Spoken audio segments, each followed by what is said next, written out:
तो स्वागत है आपका मेरे YouTube चैनल हिंदी कथा कहानियों और हिंदी कथा साहित्य संचन में। और जो मैंने सीरीज़ शुरू की हुई है मुंशी प्रेमचंद की सर्वप्रसिद्ध कहानियों की, इसी सीरीज़ में आज की कहानी है नाग पूजा। प्रातःकाल था। आषाढ़ का पहला दोंगड़ा निकल गया था। कीट पतंग चारों तरफ रेंगते दिखाई देते थे।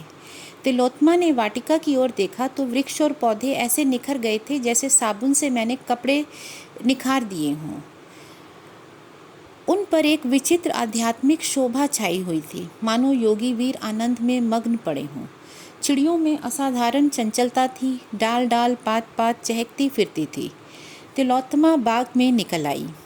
वह भी इन्हीं पंछियों की भांति चंचल हो गई थी। कभी कभी पौधे को देखती, कभी किसी फूल पर पड़ी हुई जल की बूंदों को हिलाकर अपने मुंह पर उनके शीतल छींटे डालती। लाज बीर बहुटियाँ रेंग रही थीं। वह उन्हें चुनकर हथेलियों पर रखने लगी। सहसा उसे एक काला वृत्तकाय सांप रेंगता दिखाई दिया। उसने चिल्लाकर कहा, अम्मा, नाग जी जा रहे हैं, लाओ थोड़ा सा दूध उनके लिए कटोरी में दे दो। अम्मा ने कहा, जाने दे बेटा, हवा खाने निकले होंगे। तिलोत्मा बोली, गर्मियों में कहाँ चले जाते हैं, दिखाई नहीं देते। इस पर माँ ने कहा, कहीं जाते नहीं बेटी, अपनी बांबी में पड़े रहते हैं। तिलोत्मा बोली, और कहीं नहीं जाते?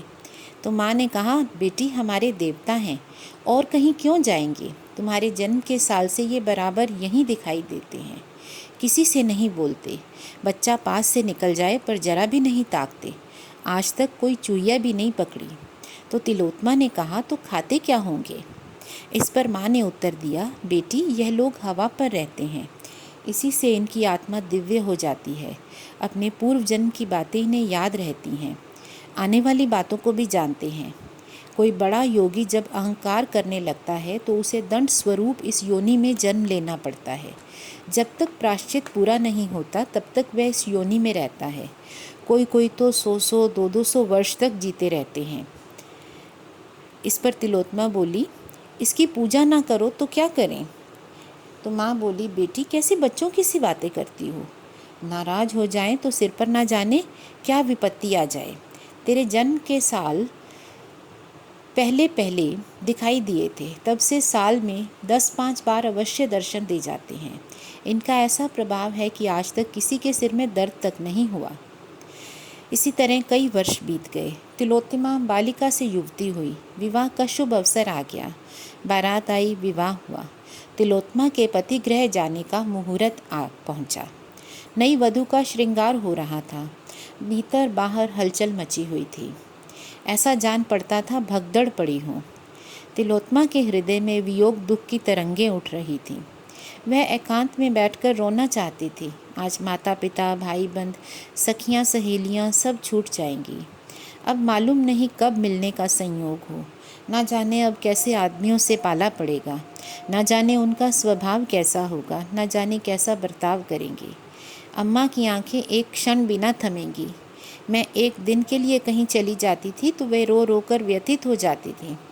अब यह जीवन पर्यंत का वियोग कैसे सहेंगी? उनके सिर में दर्द होता था तो मैं धीरे धीरे ना मलूं तो उन्हें कल चैन ही नहीं पड़ता था। बाबूजी को पान बनाकर कौन देगा? मैं जब तक उनका भोजन ना बनाऊं उन्हें कोई चीज़ रुचती ही ना थी। अब उनका भोजन कौन बनाएगा? मुझसे इनको देखे बिना कैसे रहा जाएगा? यहाँ जरा सिर में दर्द होता था तो अम्मा बाबूजी घबरा जाते थे, तुरंत वैद्य हकीम आ जाते थे। वहाँ न जाने क्या हाल होगा। भगवान, बंद घर में कैसे रहा जाएगा? न जाने वहाँ खुली छत है या नहीं। होगी भी तो मुझे कौन सोने देगा? भीतर घुट घुट कर मरूंगी। जगने में जरा देर हो जाएगी तो ताने मिलेंगे। यहाँ सुबह को कोई जगाता था तो अम्मा कहती थी, सोने दो, कच्ची नींद जाग जाएगी तो सिर में पीड़ा होने लगेगी। वहाँ व्यंग्य सुनने को मिलेंगे, बहू आलसी है, दिन भर खाट पर पड़ी रहती है। वे तो बहुत सुशील मालूम होते हैं, हाँ कुछ अभिमान अवश्य है। कहीं उनका स्वभाव निठुर हुआ तो? सहसा उसकी माता ने आकर कहा, बेटी तुमसे एक बात कहनी याद न रही। वहाँ नाग पूजा अवश्य करती रहना। घर के और लोग चाहे मना करें पर तुम इसे अपना कर्तव्य समझना। अभी मेरी आंख जरा जरा झपक गई थी, नाग बाबा ने स्वप्न में दर्शन दिए। तो तिलोत्मा ने कहा, अम्मा मुझे भी उनके दर्शन हुए हैं, पर मुझे तो बड़ा विकराल रूप दिखाया, बड़ा भयंकर स्वप्न था। इस पर माँ ने कहा, देखना तुम्हारे घर में कोई सांप ना मारने पाए, यह मंत्र नित्य पास रखना। तिलोत्मा अभी कुछ जवाब न देने पाई थी कि अचानक बारात की ओर से रोने की आवाज़ सुनाई दी। एक क्षण में हाहाकार मच गया, भयंकर शोक घटना हो गई। वर को सांप ने काट लिया। वह बहू को विदा कराने आ गया था। पालकी में मसनद के नीचे एक काला सांप छिपा हुआ था। वर ज्यों ही पालकी में बैठा, सांप ने काट लिया। चारों ओर कोहराम मच गया। तिलोत्मा पर तो मानो वज्रपात हो गया। उसकी माँ सिर पीट पीट कर रोने लगी। उसके बाबू जगदीश चंद्र मूर्छित होकर गिर पड़े। हृदय रोग से पहले ही ग्रस्त थे। झाड़ फूंक करने वाले आए, डॉक्टर बुलाए गए, पर विष घातक था। जरा देर में वर के होंठ नीले पड़ गए, नख काले हो गए, मूर्छा आने लगी। देखते देखते शरीर ठंडा पड़ गया। इधर उषा की लालिमा ने प्रकृति को आलोकित किया, उधर टिमटिमाता हुआ दीपक बुझ गया। जैसे कोई मनुष्य बोरों से लदी हुई नाव पर बैठा हुआ मन में झुंझलाता है, यह और तेज क्यों नहीं चलती? कहीं आराम से बैठने की जगह नहीं, यह इतनी हिल क्यों रही है? मैं इसमें व्यर्थ में ही बैठा, पर अकस्मात नाव को भंवर में पड़ते देख उसके मस्तूल से चिपक जाता है। वही दशा तिलोत्मा की हुई। अभी वह वियोगी दुख में मग्न थी, ससुराल के कष्टों और दुर्व्यवस्थाओं की चिंताओं में पड़ी हुई थी। पर अब उसे होश आया कि इस नाव के साथ मैं भी डूब रही हूँ। एक क्षण पहले वह कदाचित जिस पुरुष पर झुंझला रही थी, जिसे लुटेरा और डाकू समझ रही थी, अब वह कितना प्यारा था। उसके बिना जीवन एक दीपक था, बुझा हुआ, एक वृक्ष था, फल फूल विहीन। अभी एक क्षण पहले वह दूसरों की ईर्ष्या का कारण थी, अब दया और करुणा की। थोड़ी ही देर में उसे ज्ञात हो गया कि मैं पति विहीन होकर संसार के सब सुखों से वंचित हो गई हूँ। 1 वर्ष बीत गया। जगदीश चंद्र पक्के धर्मावलंबी आदमी थे, पर तिलोत्मा का वैधव्य उनसे सहा न गया। उन्होंने तिलोत्मा के पुनर्विवाह का निश्चय कर लिया। हंसने वालों ने तालियां बजाईं, पर जगदीश बाबू ने हृदय से काम लिया। तिलोत्मा पर सारा घर जान देता था। उसकी इच्छा के विरुद्ध कोई बात न होने पाती थी। यहाँ तक कि वह घर की मालकिन बना दी गई थी। सभी ध्यान रखते कि उसका रंज ताज़ा न होने पाए, लेकिन उसके चेहरे पर उदासी छाई रहती, जिसे देखकर लोगों को दुख होता था। पहले तो माँ भी इस सामाजिक अत्याचार पर सहमत ना हुई, लेकिन बिरादरी वालों का विरोध ज्यों-ज्यों बढ़ता गया, उसका विरोध ढीला पड़ता गया। सिद्धांत रूप से प्राय किसी को आपत्ति ना थी, किंतु उसे व्यवहार में लाने का साहस किसी में ना था। कई महीनों के लगातार प्रयास के बाद एक कुलीन सिद्धांतवादी सुशिक्षित वर मिला। उसके घर वाले भी राजी हो गए। तिलोत्मा को समाज में अपना नाम बिकते देखकर दुख होता था। वह मन में कुढ़ती थी कि पिताजी मेरे लिए नाहक ही समाज में नक्कू बन रहे हैं। अगर मेरे भाग्य में सुहाग लिखा होता तो वज्र ही क्यों गिरता। तो उसे कभी कभी यह शंका होती थी, मैं फिर विधवा हो जाऊंगी। जब विवाह निश्चित हो गया और वर की तस्वीर उसके सामने आई तो उसकी आंखों में आंसू भर आए। चेहरे से कितनी सज्जनता, कितनी दृढ़ता, कितनी विचारशीलता टपकती थी। वह चित्र को लिए हुए माता के पास गई और शर्म से सिर झुकाकर बोली, अम्मा, मुंह मुझे तो ना खोलना चाहिए, पर अवस्था ऐसी आ पड़ी है कि बिना मुंह खोले रहा नहीं जाता। आप बाबूजी को मना कर दें, मैं जिस दशा में हूँ संतुष्ट हूँ। मुझे ऐसा भय हो रहा है कि फिर वही शोक घटना। माँ ने सहमी हुई आंखों से देखकर कहा, बेटा, कैसी अशुभनी की बातें मुंह से निकाल रही हो। तुम्हारे मन में भय समा गया है, इसी से यह भ्रम होता है। जो होनी थी वह हो चुकी, अब क्या ईश्वर तुम्हारे पीछे पड़े ही रहेंगे? तिलोत्मा ने कहा, हाँ, मुझे तो ऐसा ही मालूम होता है। माँ ने कहा, क्यों, तुम्हें ऐसी शंका क्यों होती है? तिलोत्मा बोली, ना जाने क्यों, कोई मेरे मन में बैठा हुआ कह रहा है फिर अनिष्ट होगा। मैं प्रायः नित्य डरावने स्वप्न देखा करती हूँ। रात को मुझे ऐसा जान पड़ता है कि कोई प्राणी जिसकी सूरत सांप से बहुत मिलती जुलती है मेरी चारपाई के चारों ओर घूमता है। मैं भय के मारे चुप्पी साध लेती हूँ, किसी से कुछ नहीं कहती। माँ ने समझा यह सब भ्रम है। विवाह की तिथि निश्चित हो गई। यह केवल तिलोत्मा का पुनर्संस्कार न था, बल्कि समाज सुधार का एक क्रियात्मक उदाहरण था। समाज सुधारकों के दल दूर से विवाह सम्मिलित होने के लिए आने लगे। विवाह वैदिक रीति से हुआ। मेहमानों ने खूब व्याख्यान दिए, पत्रों ने खूब आलोचनाएं की। बाबू जगदीश चंद्र के नैतिक साहस की सराहना भी की गई। तीसरे दिन बहू के विदा होने का मुहूर्त था। जनवासे में यथासाध्य रक्षा के सभी साधनों से काम लिया गया था। बिजली की रोशनी से सारा जनवास दिन का सा हो गया था। भूमि पर रेंगती हुई चींटी भी दिखाई न देती थी। केशों में ना कहीं शिकन थी, न सिलवट और न झोल। शामियाने के चारों ओर कनातें खड़ी करती थी। किसी तरफ से कीड़े मकोड़ों के आने की संभावना न थी, पर भावी प्रबल होती है। प्रातःकाल के 4 बजे थे। तारागणों की बारात विदा हो रही थी और बहू की विदाई की तैयारी हो रही थी। एक तरफ शहनाइयाँ बज रही थीं, दूसरी तरफ विलाप की आर्द्र ध्वनि भी उठ रही थी। पर तिलोत्मा की आंखों में आंसू न थे। समय नाजुक था। वह किसी तरह घर से बाहर निकल जाना चाहती थी।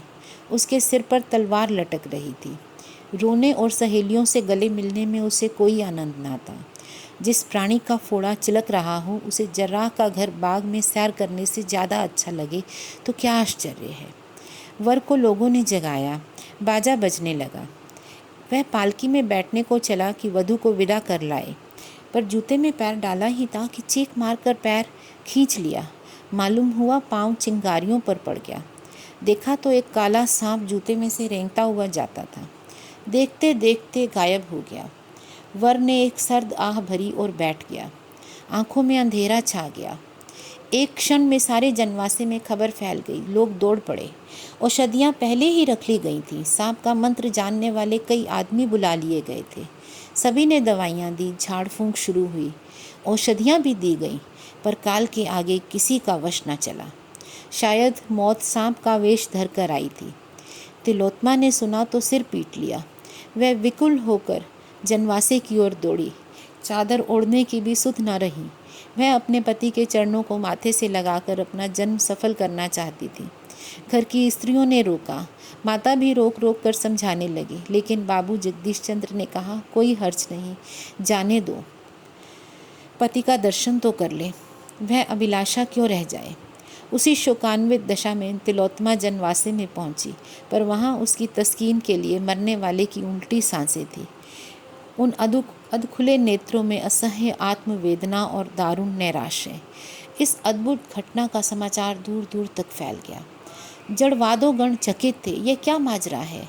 आत्मवाद के भक्त ज्ञात भाव से सिर हिलाते थे, मानो वे चित्रकालदर्शी हैं। जगदीश चंद्र ने नसीब ठोंक लिया। निश्चय हो गया कि कन्या के भाग्य में विधवा रहना ही लिखा है। नाग की पूजा साल में 2 बार होने लगी। तिलोत्मा के चरित्र में भी एक विशेष अंतर दिखने लगा। भोग और विहार के दिन भक्ति और देवाराधना में कटने लगे। निराश प्राणियों का यही अवलंब है। 3 साल बीते थे कि ढाका विश्वविद्यालय के अध्यापक ने इस किस्से को फिर ताज़ा कर दिया। वे पशु शास्त्र के ज्ञाता थे। उन्होंने सांपों के आचार व्यवहार का विशेष रीति से अध्ययन किया था। वे इस रहस्य को खोलना चाहते थे। जगदीश चंद्र को विवाह का संदेश भेजा। उन्होंने टालमोल किया। दयाराम ने और भी आग्रह किया। लिखा, मैंने वैज्ञानिक अन्वेषण के लिए यह निश्चय किया है। मैं इस विषधर नाग से लड़ना चाहता हूँ। अगर वो 100 दांत लेकर आए तो भी मुझे हानि नहीं पहुँचा सकता। वह मुझे काट कर आप ही मर जाएगा। अगर वह मुझे काट भी ले तो मेरे पास ऐसे मंत्र और औषधियाँ हैं कि मैं एक क्षण के लिए उसके विष को उतार सकता हूँ। आप इस विषय में कोई चिंता न करें। मैं विष के लिए अजेय हूँ। जगदीश चंद्र को उज्र न सूझा। हाँ, उन्होंने एक प्रयत्न यह किया कि ढाके में ही विवाह हो।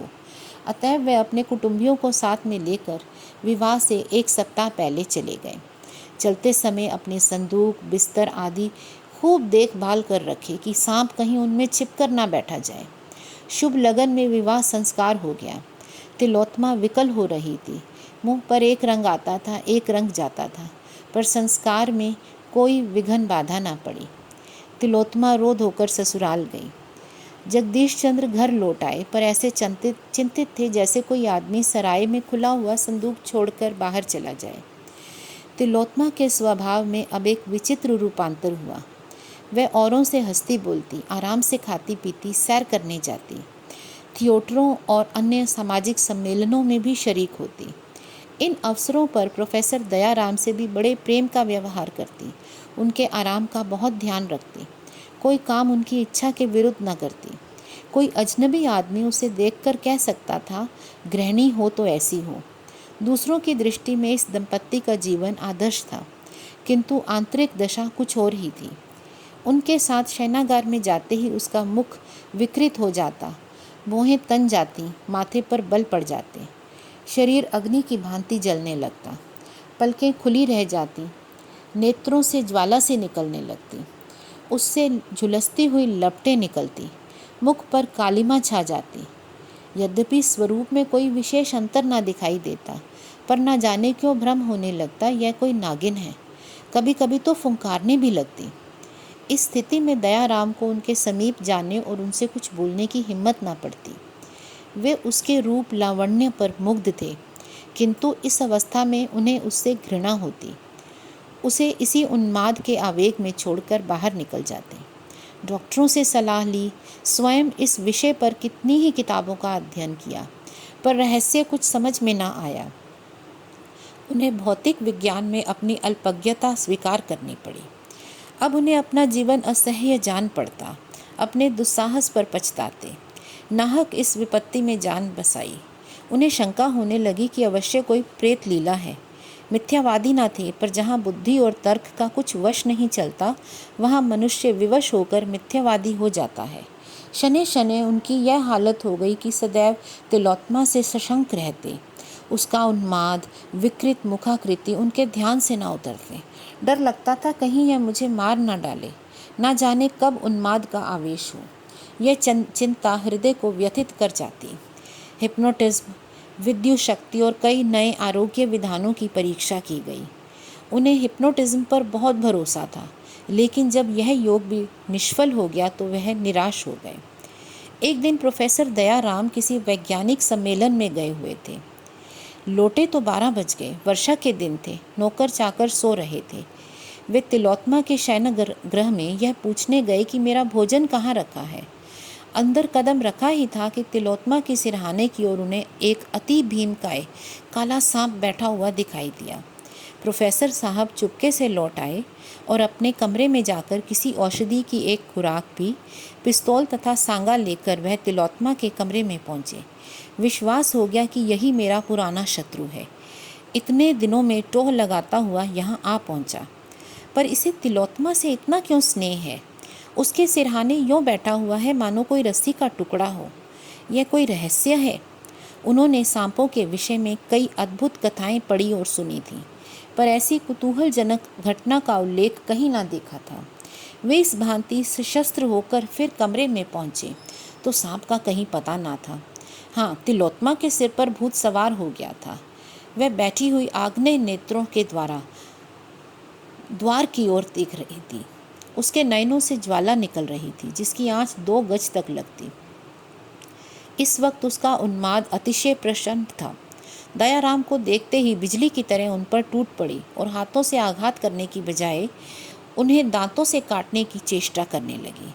इसके साथ ही अपने दोनों हाथ उनकी गर्दन में डाल दिए। दयाराम ने बहुतेरा चाहा, एड़ी चोटी का जोर लगा दिया कि अपना गला छुड़ा ले, लेकिन तिलोत्मा का बाहुपाश प्रतिक्षण सांप की केंडली की भांति कठोर और संकुचित होता जाता था। उन्हें यह संदेह था कि इसने मुझे काटा तो कदाचित इसे जान से हाथ धोना पड़े। उन्होंने अभी जो औषधि पी वह सर्प विष से भी ज़्यादा घातक थी। इस दशा में उन्हें यह शोक में विचार उत्पन्न हुआ, यह भी कोई जीवन है? दंपत्ति का उत्तरदायित्व तो सब सिर पर सवार, उसका सुख नाम का नहीं, उल्टे दिन रात का खटका। यह क्या माया है? वह सांप कोई प्रेत तो नहीं जो इसके सिर आकर यह दशा किया करता है। कहते हैं ऐसी अवस्था में रोगी पर चोट की जाती है तो वह प्रेत पर ही पड़ती है। नीचे जातियों में इसके उदाहरण भी देखे जाते हैं। वे इसी शशोपंश में पड़े हुए थे कि उनका दम घुटने लगा। तिलोत्मा के हाथ रस्सी के फंदे की भांति उसकी गर्दन को कस रहे थे और वे दीन असहाय भाव से इधर उधर ताकने लगे। क्यों कर जान बचे, कोई उपाय न सूझ पड़ता था। सांस लेना दुश्वर हो जा रहा था, देह शिथिल हो रही थी, पैर थरथराने लगे। सहसा तिलोत्मा ने उनकी बाहों की ओर मुंह बढ़ाया। दयाराम कांप उठे। मृत्यु आंखों के आगे नाचने लगी। मन में कहा, यह इस समय मेरी स्त्री नहीं, विषैली भयंकर नागिन है। इसके विष से जांच बचानी मुश्किल है। अपनी औषधि पर जो भरोसा था वह जाता रहा। चूहा उन्मत्त दशा में काट लेता है तो जान के लाले पड़ जाते हैं। भगवान, कितना विकराल रूप है। प्रत्यक्ष नागिन मालूम हो रही है। अब उल्टी पड़े या सीधी, इस दशा का अंत तो करना ही पड़ेगा। उन्हें ऐसा जान पड़ा कि अब गिरा ही जाता हूँ। तिलोत्तमा बार बार सांप की भांति फुंकार मारकर जीभ निकालते हुए उनकी ओर झपटती थी।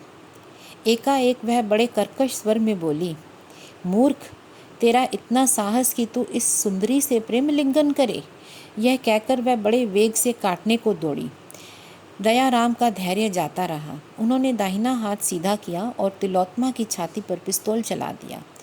तिलोत्तमा पर कुछ असर न हुआ। बाहें और भी कड़ी हो गई। आंखों से चिंगारियां निकलने लगी। दयाराम ने दूसरी गोली दाग दी। यह चोट पूरी पड़ी। तिलोत्तमा का बाहुबंधन ढीला पड़ गया। एक क्षण में उसके हाथ नीचे को लटक गए, सिर झुक गया और वह भूमि पर गिर पड़ी। तब यह दृश्य देखने में आया जिसका उदाहरण कदाचित अलिफ लैला और चंद्रकांता में भी देखने को ना मिले। वहीं पलंग के पास जमीन पर एक काला दीर्घकाय सर्प पड़ा तड़प रहा था। उसकी छाती और मुंह से खून की धारा निकल रही थी। दयाराम को अपनी आंखों पर विश्वास न आता था। ये कैसी अद्भुत प्रेत लीला है। समस्या क्या है, किससे पूछूं? इस तिस्लस्म को तोड़ने का प्रयत्न करना मेरे जीवन का एक कर्तव्य हो गया। उन्होंने सांगे से सांप की देह में एक कोचा मारा और फिर वे उसे लटकाए हुए आंगन में लाए। बिल्कुल बेदम हो गया था। उन्होंने उसे कमरे में जाकर एक खाली संदूक में बंद कर दिया। उसमें भूस भरवाकर बरामदे में लटकाना चाहते थे। इतना बड़ा गेहूंवन सांप किसी ने ना देखा होगा। तब वे तिलोत्तमा के पास गए। डर के मारे कमरे में कदम रखने की हिम्मत ना पड़ती थी। हाँ, इस विचार से कुछ तस्कीन होती थी कि सर्प प्रेत मर गया और उनकी जान बच गई। इस आशा और भय की दशा में वे अंदर गए तो देखा तिलोत्तमा आईने के सामने खड़ी केश संवार रही थी। दयाराम को मानो चारों पदार्थ मिल गए। तिलोत्तमा का मुख कमल खिला हुआ था। उन्होंने कभी उसे इतना प्रफुल्लित न देखा था। उन्हें देखते ही वह उनकी ओर प्रेम से चली और बोली, आज इतनी रात कहाँ रहे? दयाराम प्रेमोन्मत्त होकर बोले, एक जलसे में चला गया था। तुम्हारी तबीयत कैसी है? कहीं दर्द तो ना था? तिलोत्तमा ने उनको आश्चर्य से देखकर पूछा, तुम्हें कैसे मालूम हुआ? मेरी छाती में ऐसा दर्द हो रहा है जैसे चिलक पड़ गई हो। इस कहानी में जो उस समय के लोगों में पूर्वाग्रह और नागों के प्रति जो डर थे, उन्हीं को नाग पूजा के बहाने से प्रेमचंद जी ने पेश किया है कि किस तरह से एक नाग उनके नायक की पत्नी पर, नायिका पर छा जाता था और उन्हें उनके गृहस्थ जीवन का सुख लेने से दूर कर रहा था। लेकिन कहानी के नायक ने अपनी बुद्धि से उस नाग पर विजय पाई और अपना जीवन संवार लिया। धन्यवाद।